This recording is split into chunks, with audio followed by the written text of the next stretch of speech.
The wind outside screamed like a wounded animal. It had been screaming for 3 days now, throwing ice and snow against the broken walls of the shelter, pressed her back against the cold metal and pulled her son closer to her chest. His small body burned with fever, but she could feel him shaking from the cold at the same time. Was only 5 years old. He had been born on this frozen planet, in a small hospital that no longer existed. He had never seen grass or felt warm rain on his face. He had never known a world without skis and endless winter. And now, if could not find medicine soon, he would never know anything at all. The planet was called 4. Before the invasion, it had been a mining colony. Humans had come here to dig precious metals from deep underground. The work was hard and the weather was cruel, but people had built lives here. They had built homes and schools and small shops that sold hot food. They had planted greenhouses where vegetables grew under artificial light. They had fallen in love and married and raised children who played in the snow. Then the came. They arrived in ships that blocked out the sun, tall creatures with skin and eyes like black stones.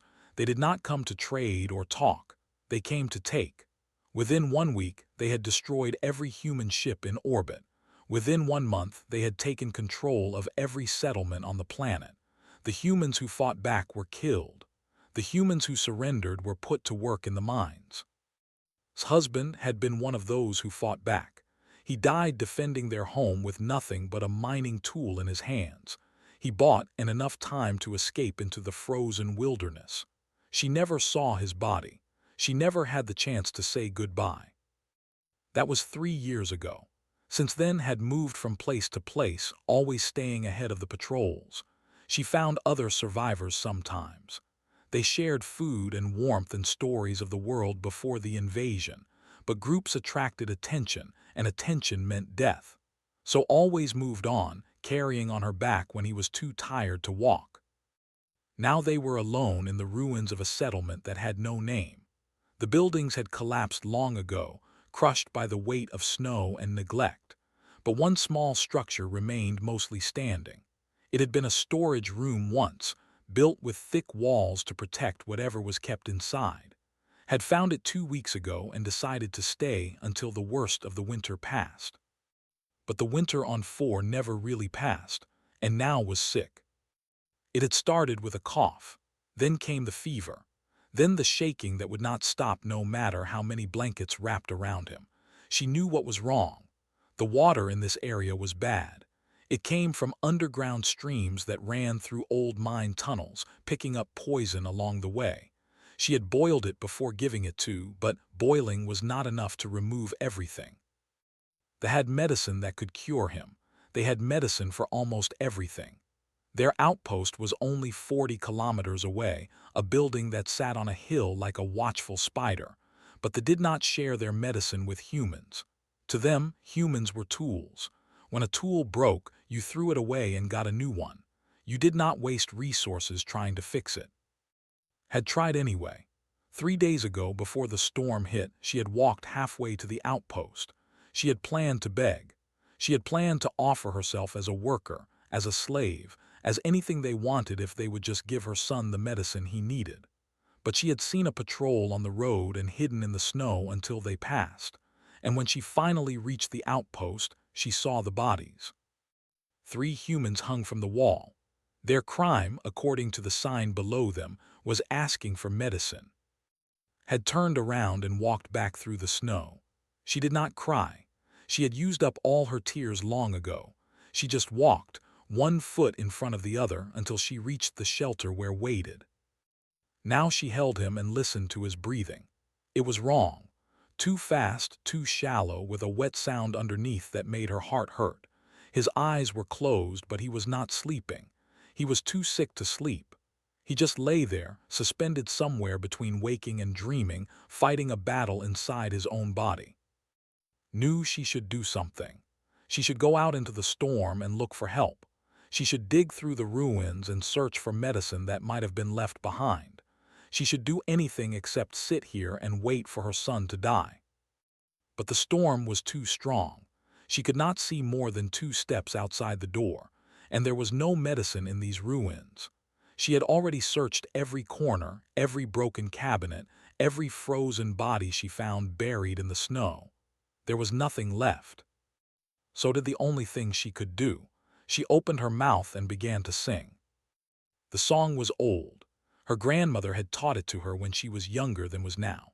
They had been sitting on a porch somewhere on Earth, watching the sun set behind green mountains. Could barely remember what green looked like anymore, but she remembered the song. It was about spring coming to frozen mountains. It was about flowers pushing through the snow and birds returning to their nests. It was about hope returning to a world that had forgotten what hope felt like. Sang the words in a soft voice, barely louder than a whisper. She did not sing because she thought it would save. She was not foolish enough to believe in miracles. She sang because it was all she had left to give. She could not give him medicine or warmth or a future, but she could give him this. She could make sure that the last thing he heard was not the screaming wind or his own painful breathing. She could make sure he heard his mother's voice, singing a song about spring. Stirred in her arms, his eyes opened halfway, unfocused and glassy with fever. "Mama," he whispered, "is it morning?" "Not yet," said. "Go back to sleep." "Will you keep singing?" "Yes, I will keep singing." Closed his eyes again. His small hand found hers and held on tight, as if she were the only thing keeping him from floating away into the dark. Sang. Outside, the storm raged on. The wind threw snow against the walls and the temperature dropped lower and lower. Somewhere in the distance, a patrol moved through the white darkness, searching for survivors to capture or kill. But inside the small shelter, a mother held her dying child and sang about spring. She sang about warmth and light and all the beautiful things that existed somewhere far away from this frozen hell. She sang until her voice cracked and her throat burned. And when she could not sing anymore, she hummed the melody, keeping it alive in the darkness like a small flame that refused to go out. She did not know that someone was listening. She did not know that her song was reaching through the storm, finding ears that desperately needed to hear it. She did not know that everything was about to change. She only knew that her son was dying, and she would not let him die in silence. So she kept singing. Had been singing for 6 hours when she saw the shadow moving through the snow. At first, she thought her eyes were playing tricks on her. The storm had grown worse as the night went on, and the world outside the shelter had become nothing but white noise and white light. Seeing anything in that chaos should have been impossible. But the shadow was real. It moved slowly like something fighting against a river current. It fell twice, and twice it got back up. It was coming toward the shelter, following some invisible path through the frozen nightmare. Stop singing. She pulled behind her and pressed herself against the wall, trying to become invisible. Her heart pounded in her chest. The shadow could be a patrol. It could be a scavenger looking for easy victims. It could be anything, and on this planet anything was usually bad. The shadow reached the broken doorway and stopped. Snow swirled around it, making it impossible to see clearly. Then it stepped inside and saw that it was human. He was tall and thin, so thin that his bones seemed to push against his skin. His face was half hidden by a frozen scarf, and ice crystals hung from his eyebrows like tiny jewels. He carried a large military pack on his back, one that looked far too heavy for his skinny frame. His eyes were hollow and tired, the eyes of someone who had seen too much death and carried it with him everywhere he went. But when those hollow eyes found, lying small and feverish on the floor, something changed in them. The hardness melted away, replaced by something softer, something that looked almost like pain. "The child," the stranger said. His voice was rough from the cold. "What is wrong with him?" Did not answer. She stayed pressed against the wall, her body blocking from view. She did not trust this man. She could not afford to trust anyone. The stranger seemed to understand. He raised his hands slowly, showing that they were empty. "My name is," he said. "I am not here to hurt you. I heard you singing. I followed the sound through the storm." "You heard me singing." could not believe it. The storm should have swallowed her voice completely. Sound travels strangely in this weather, said, or maybe I just needed to hear it. He lowered his hands and looked at again. Please, tell me what is wrong with him. I used to be a doctor. Well, a medic, close enough. Something in his voice made believe him. It was not kindness exactly. It was more like sadness, like he had tried to save many people and failed too many times. She moved aside, letting him see clearly. The boy was worse than before. His skin had turned and his breathing sounded like paper tearing. Contaminated water, said. He drank from a stream near the old mines. I boiled it, but it was not enough. Knelt beside and touched his forehead gently. He checked his pulse, looked at his eyes, listened to his breathing. Each movement was careful and practiced, the movements of someone who had done this many times before. How long has he been like this? Asked. 5 days. He has been getting worse. Was silent for a long moment. When he spoke again, his voice was heavy with something recognized. It was the voice of someone about to deliver bad news. The poison has spread to his blood, said. Without proper medicine, he has maybe 2 days, maybe less. Already knew this. She had known it since the second day, when stopped being able to eat. But hearing someone else say it made it real in a way it had not been before. Her knees felt weak, and she had to lean against the wall to stay standing. They have medicine, she whispered, but they will not give it to us. No, agreed, they will not. He stood up and walked to the doorway, looking out at the storm. The wind was dying down slightly, but the snow still fell in thick curtains. He stood there for a long time, not moving, not speaking, just watching the white world outside. There is a crashed ship, he said finally, 12 kilometers east of here, a supply ship. It went down about 2 months ago. They send a patrol to check on it every 3 days. They have not recovered everything yet. Felt something stir in her chest. It might have been hope. She had thought she had forgotten what hope felt like. Medicine, she asked. Maybe. The ship was carrying supplies to the outpost. Food, weapons, equipment. There could be medicine too. I have been watching it for weeks, waiting for the right moment to go inside. Why have you not gone already? Turned to look at her. In the dim light of the shelter, his hollow eyes seemed to glow. Because it is a suicide mission, he said simply. The patrol could come early. The ship could be more damaged than it looks. 100 things could go wrong. I have been waiting because I had no good reason to risk my life. He looked at again.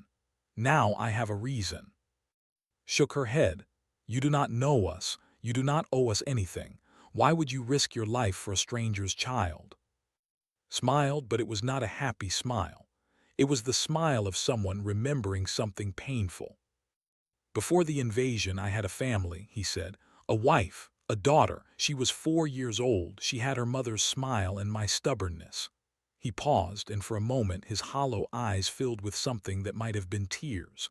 They came to our settlement at night. I was working at the medical center. By the time I got home, they were already gone, all of them. I am sorry, said. It felt like such a small thing to say. I have been walking ever since, continued. 2 years of walking from settlement to settlement, helping where I can, watching people die when I cannot help. I keep walking because I do not know how to stop. I keep living because I have not found a good enough reason to die. He looked at one more time. Maybe this is it. Maybe this is what I have been walking toward all along. A chance to save someone. A chance to make all those years of walking mean something. Wanted to argue. She wanted to tell him that his life was worth more than a suicide mission for strangers. But she looked at her son, and gasping on the cold floor, and the words would not come. When will you go? She asked instead. Tomorrow, before dawn. The patrol usually comes in the afternoon. If I leave early enough, I can reach the ship, find what I need, and be gone before they arrive. And if you are wrong, if the patrol comes early? Shrugged, then at least I will have tried. He set down his heavy pack and began pulling out supplies. A thin blanket, some dried food, a small heating unit that glowed orange when he turned it on. He arranged everything around, creating a small circle of warmth in the frozen shelter. "Rest," he told, "you need your strength. Your son needs you to be strong." "I cannot rest, not while he is like this." "Then sing to him. That song I heard through the storm. It was beautiful. It reminded me of something I had forgotten." "What did it remind you of?" Lay down near the doorway, positioning himself to watch for danger even while he slept. "It reminded me that there are still things worth fighting for," he said, "even in a world like this, even after everything we have lost." Watched him close his eyes. Within minutes, his breathing had slowed to the steady rhythm of sleep. She wondered how he could sleep so easily, knowing what he was going to do tomorrow. Then she realized that he had probably been sleeping like this for 2 years. When you had nothing left to lose, fear lost its power over you. She turned back to and began to sing again. The same song about spring coming to frozen mountains. The same song her grandmother had taught her on a porch on Earth, in a world that felt like a dream now. Outside, the storm continued to rage, but inside the shelter something had changed. For the first time in 3 years was not alone.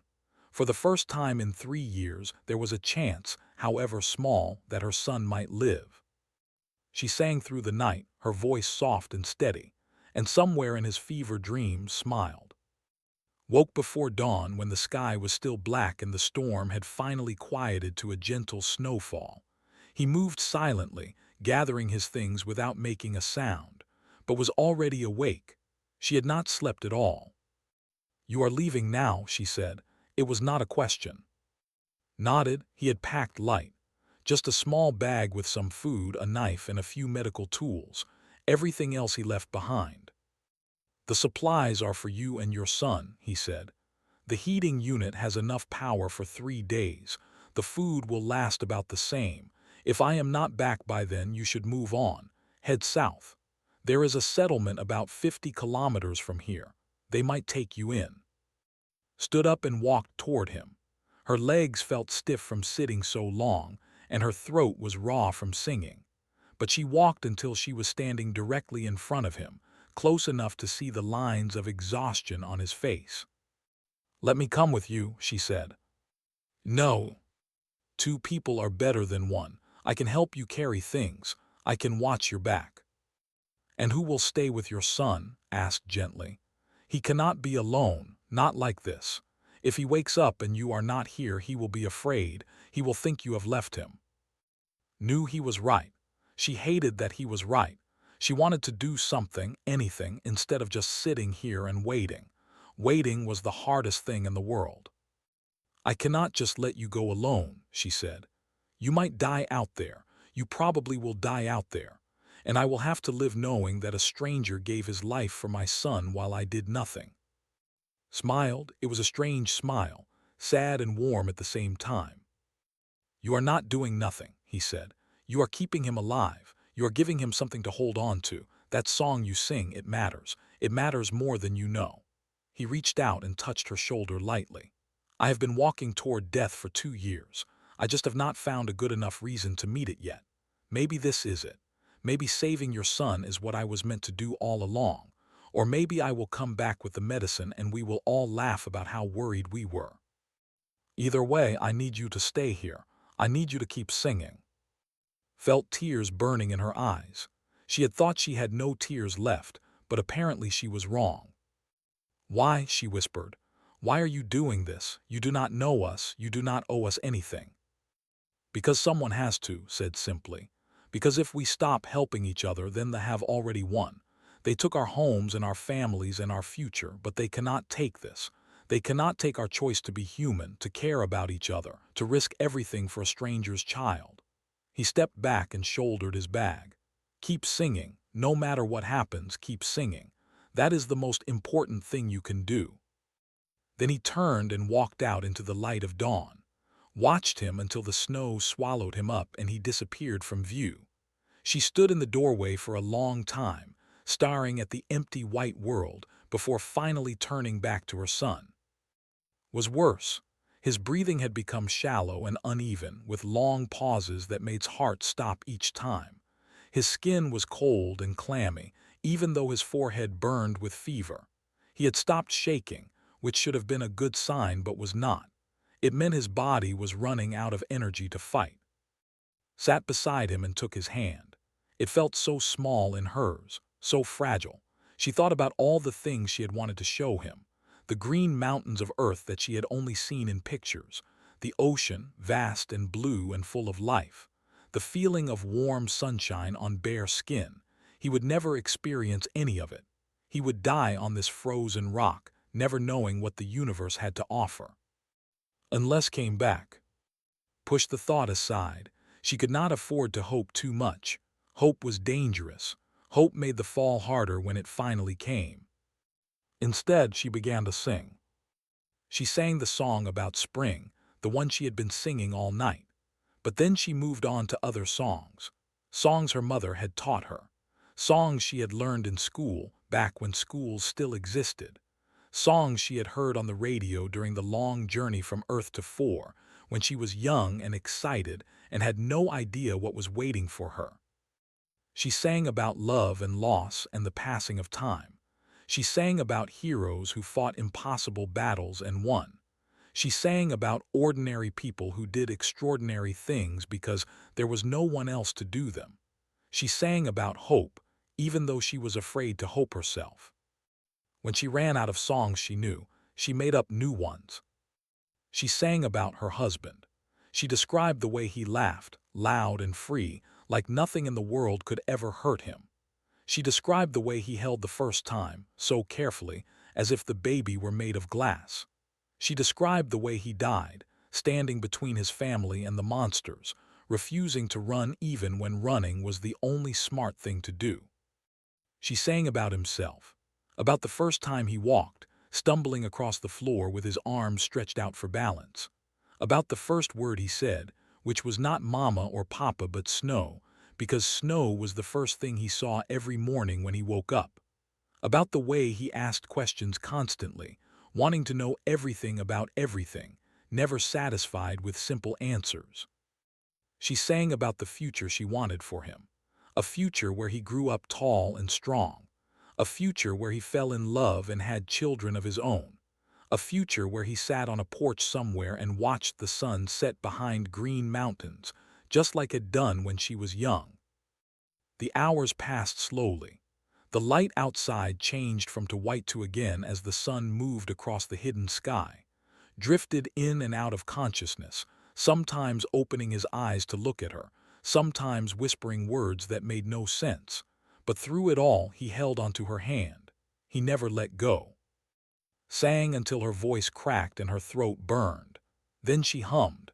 When she could not hum anymore, she whispered the words, barely loud enough to hear. She refused to stop. She refused to let silence win. Night came. The temperature dropped again and wrapped every blanket around, leaving nothing for herself. She shivered in the cold, her teeth chattering, but she kept singing. She kept her promise to the stranger who had walked into the storm. Somewhere out there, 12 kilometers away, was either alive or dead. He had either reached the crashed ship or been caught by the patrol. He was either coming back with the medicine or lying frozen in the snow. There was no way to know. There was nothing to do but wait. And sing. Thought about what it said, about choosing to be human, about helping each other even when there was no hope. She had spent 3 years surviving, just surviving, hiding and running and doing whatever it took to stay alive for one more day. She had forgotten that there was more to being human than just surviving. But had not forgotten. He had walked into a storm for a stranger's child, knowing he might never walk out again. He had chosen to be human in the hardest way possible. Now it was turn. She looked at, small and still and barely breathing. She looked at the empty doorway where had disappeared. She looked at the long night stretching ahead of her, full of cold and fear and uncertainty. And she kept singing. Because that was what humans did. They sang in the darkness. They held on to hope even when hope seemed foolish. They refused to give up, even when giving up would be so much easier. Outside, the snow fell softly, covering the world in white. Inside, a mother sang to her dying child, keeping a small flame alive against the endless winter.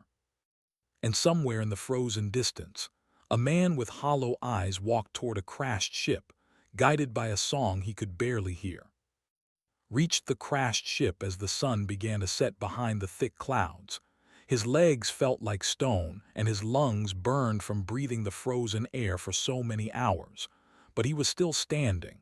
He was still alive. That was more than he had expected.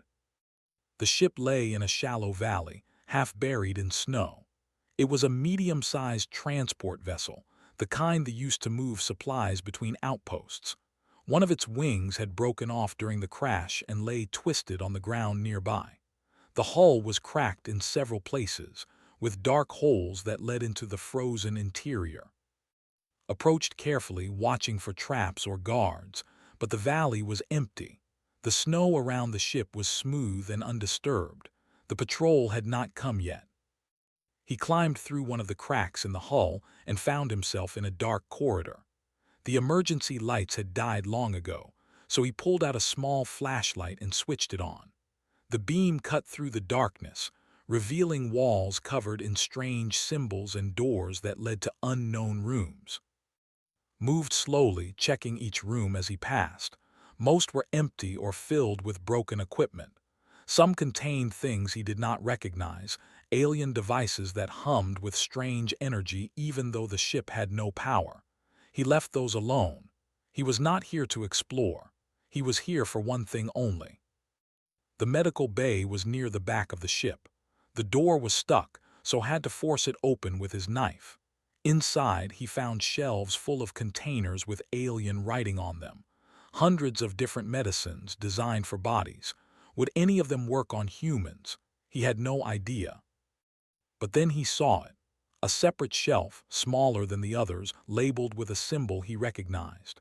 The symbol for human medicine. They had been experimenting on human prisoners for years, trying to understand how their bodies worked. They had developed medicines specifically for humans, not out of kindness but out of efficiency. A healthy slave worked harder than a sick one. Grabbed everything on the shelf. He filled his bag with bottles and injectors and packets of pills. He did not know exactly what needed, but he took everything just in case.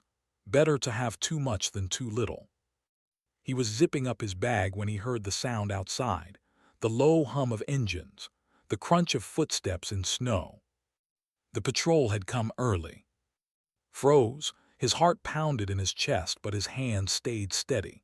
He had been preparing for this moment for 2 years. Every night, lying awake in whatever shelter he had found, he had imagined what he would do if the finally caught up with him. Now the moment was here, and he was surprised to find that he was not afraid. He moved to the window and looked out.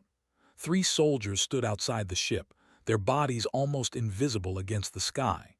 They carried pulse rifles, weapons that could cut a human in half with a single shot. They were talking to each other in their harsh, clicking language, gesturing toward the crack in the hull where had entered.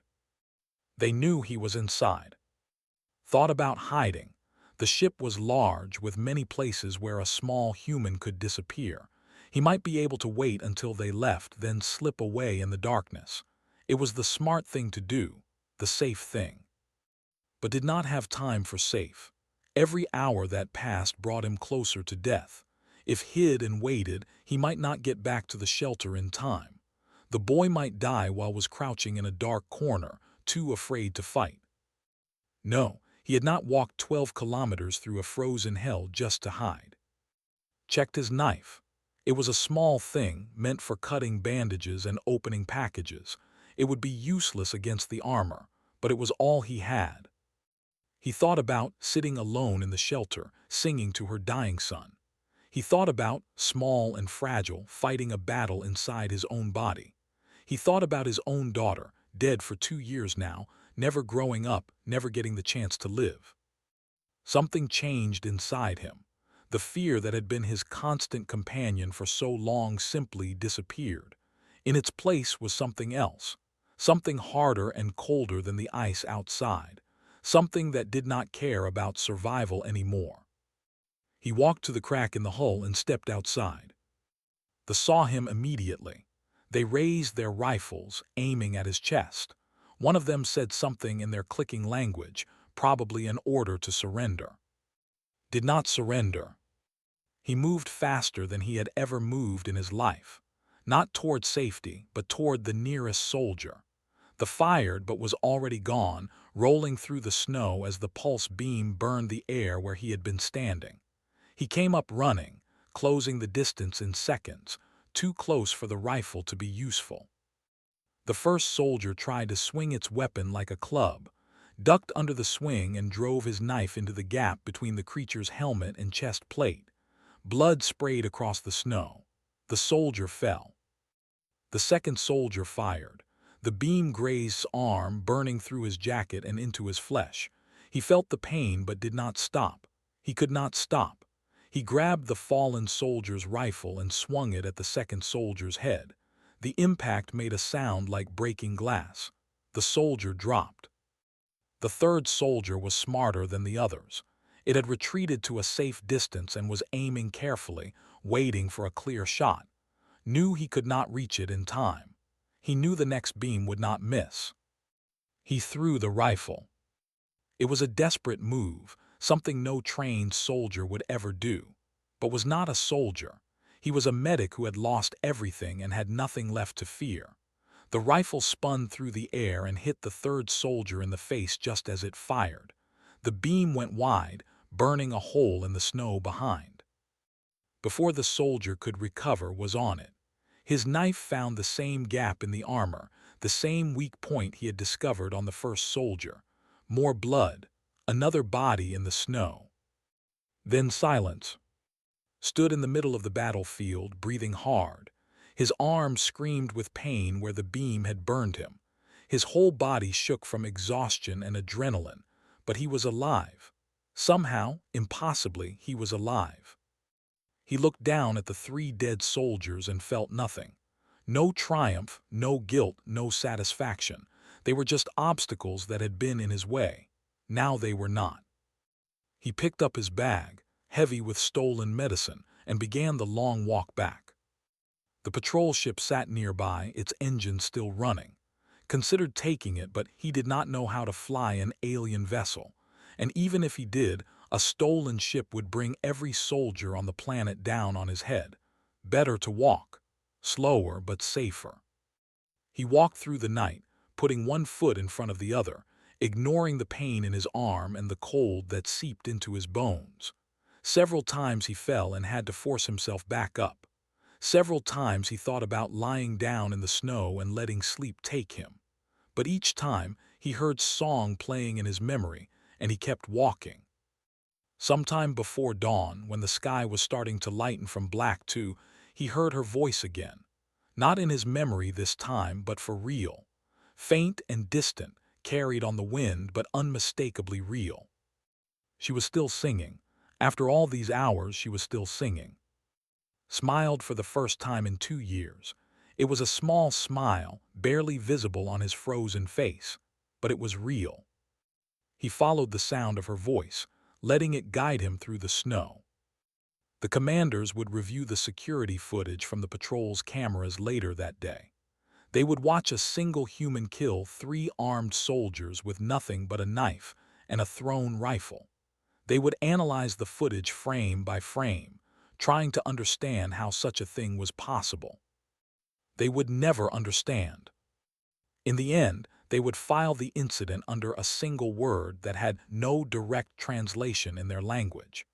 The closest approximation in human terms was this: what humans do when they have nothing left to lose. It was a phrase that would appear more and more often in reports over the coming years. By the time they finally understood what it meant, it would be too late. But for now, just walked, following the sound of a mother's song through the frozen darkness. Was still singing when appeared in the doorway. Her voice had become a whisper by then, barely loud enough to hear. She had been singing for almost 2 days straight, stopping only to drink small sips of melted snow. Her throat was raw and her lips were cracked, but she had not stopped. She had promised to keep singing, and she had kept her promise. At first she thought she was dreaming, stood in the morning light swaying on his feet like a tree in a strong wind. His face was pale and covered in frost. His left arm hung limp at his side, wrapped in bloody cloth. He looked like a ghost, like something that had climbed out of a grave. But he was real, and in his other hand he held a bag. "I found it," he said. His voice was barely a whisper. "Medicine, human medicine." Then his eyes rolled back, and he collapsed in the doorway. Moved faster than she had moved in years. She caught him before he hit the ground and dragged him inside, grunting with effort. He was heavier than he looked, and she was weak from 2 days without food or sleep. But she managed to pull him to the corner where the heating unit still glowed orange. First things first. She grabbed the bag and opened it, spilling containers and bottles across the floor. Most of them had alien writing that she could not read. But a few had labels in both languages, the script alongside human words. She sorted through them quickly, looking for anything that might help. There, a small bottle labeled for blood infections. The dosage instructions were printed in tiny letters but did not need to read them. She had worked as a nurse before the invasion in a small clinic that treated mining injuries. She knew how to give injections. She knew how to read dosages. Some skills you never forgot, no matter how many years passed. She prepared the injection and turned to. Her son lay exactly where she had left him, still and barely breathing. For a terrible moment, she thought she was too late. She thought he had died while she was helping, that she had missed his last breath because she had looked away for just 1 second. Then she saw his chest rise, slow and shallow but still rising. Gave him the injection. Her hands were shaking so badly that she almost missed the vein, but years of training guided her through it.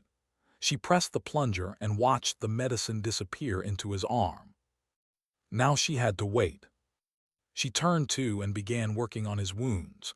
The burn on his arm was bad, a long strip of blackened flesh that went almost to the bone. She cleaned it as best she could with supplies from the bag, then wrapped it in sterile bandages that smelled like nothing she had ever smelled before. Alien medicine for human wounds. She hoped it would work. Woke while she was working. His hollow eyes opened and found her face, and he smiled weakly. "You are still here," he said, "still singing." "I stopped singing when you fell through the door," admitted. "That is okay. I think I heard enough to last me a while." She finished wrapping his arm and sat back exhausted. "What happened out there? How did you get the medicine?" "The patrol came early. There were 3 of them." "And you got past them?" Was quiet for a long moment. "I did not get past them. I went through them." Stared at him. She had seen the soldiers up close. She knew how big they were, how strong, how well armed. The idea that one skinny human with a knife could fight 3 of them and win seemed impossible. But here he was, alive, with the medicine. "How?" she asked. Closed his eyes. "I do not know. I think maybe I stopped being afraid. When you stop being afraid of dying, you can do things that should not be possible." He paused. "Or maybe I was just lucky. Maybe they were not expecting a crazy human to attack them with a kitchen knife. Either way, it worked. That is all that matters." Wanted to ask more questions, but had already fallen asleep. His breathing was shallow but steady, and the color was starting to return to his face. The alien medicine seemed to be working. She turned back to and held his hand. His skin was still hot with fever, but somehow it felt different now. Less desperate, less dangerous. She told herself it was just her imagination, that medicine did not work this fast, but her heart wanted to believe. The day passed slowly. Stayed awake, watching both of them, looking for any change. Around noon, coughed and opened his eyes. "Mama," his voice was small and confused. "I had a bad dream." Felt tears streaming down her face. She had thought she had no tears left, but apparently she had been saving them for this moment. "It is okay," she said. The bad dream is over. You are going to be okay. Looked around the shelter and saw sleeping in the corner. Who was that man? He asked. A friend said. He helped us. He walked a very long way to bring you medicine. Thought about this for a moment. Is he going to stay with us? Looked at his thin face and hollow eyes and bandaged arm. She thought about everything he had done, everything he had lost, everything he had walked through to reach this moment. I do not know, she said honestly, but I hope so. Woke a few hours later when the sun was starting to set. His first words were about the boy. Is he better? Smiled. It was her first real smile in 3 years. He is better. His fever is going down. He asked about you. Closed his eyes and let out a long breath. Something in his face changed. The hardness melted away, replaced by something softer, something that looked like relief, like peace. Good, he said quietly. That is good. They stayed in the shelter for 5 more days, until both and were strong enough to travel. Then they packed up their supplies and began walking south, toward the settlement had mentioned. It was a long journey, but the storm had passed and the weather was almost gentle by 4 standards. On the 3rd day of walking, asked to teach him a song. Said he did not know any songs, so taught him instead, singing the same song had been singing all along. The song about spring coming to frozen mountains. His voice was rough and out of tune, but he sang anyway, and somewhere along the way realized that she was crying again. Not sad tears this time, but something else, something she had forgotten was possible. They reached the settlement on the 7th day. It was larger than had expected, nearly 100 survivors living in tunnels beneath the ice. They had food and medicine and weapons, all stolen from the over years of careful raids. They were planning something, a resistance, a fight back. Joined them. He became their chief medic, teaching others what he knew, saving lives that would have been lost. And when the fighting finally started, he was there too, moving through battlefields like a ghost, pulling the wounded to safety while bullets flew around him. The occupation lasted 4 more years. 4 years of hiding and fighting and dying. 4 years of small victories and terrible losses. But in the end, the humans won. They retreated from 4, driven away by a species they had thought was weak and broken. On the day the last ship left orbit, stood outside the settlement and watched it disappear into the stars. Stood beside her, tall now, almost a young man. Stood on her other side, his hollow eyes finally filled with something like hope. We did it, said, his voice full of wonder. We did, agreed. She thought about that night in the shelter, when she had held her dying son and sang because singing was all she had left. She thought about the stranger who had walked through a storm to save them. She thought about all the people who had fought and died so that this moment could happen. And somewhere across the galaxy, in the halls of the High Command, analysts were adding a final entry to their file on humanity. They had been keeping this file for years, documenting every impossible thing humans had done during the occupation, every act of sacrifice, every moment of defiance, every time a broken species had refused to stay broken. The final entry was simple, just a few words, translated from their clicking language into something humans could understand. They sing to their dying. They walk through storms for strangers. They fight when fighting is madness and hope when hope is foolish. Do not underestimate them. Do not corner them. And whatever you do, do not give them a reason to stand together. We made that mistake once. We will not make it again. But it was already too late for warnings. The humans had found their reason. They had found each other. And in settlements all across the planet, as the sun set behind clearing skies, they began to sing. A song about spring coming to frozen mountains.